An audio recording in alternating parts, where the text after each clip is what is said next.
How to make key blank for Great Wall. This is Smart Key Blank for Great Wall.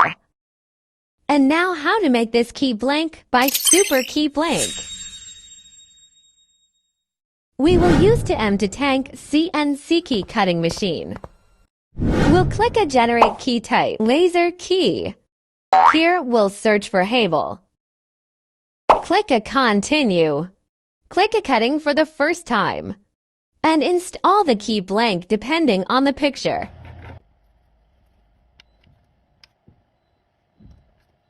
Click a cut.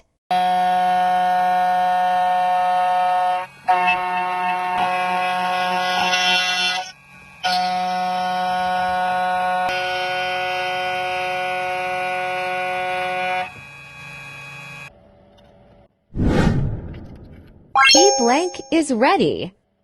We'll make a key copy by this blank. Key database. Vehicle data. Here we'll search the Great Wall or Haval. Select H9.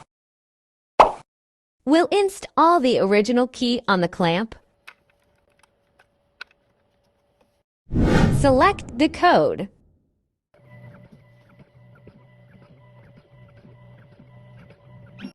Key biddings are ready, and then install the key blanks that we made just now.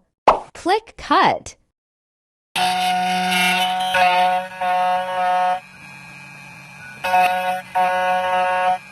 Cutting finished. Compare with the original key. Try to turn the lock on.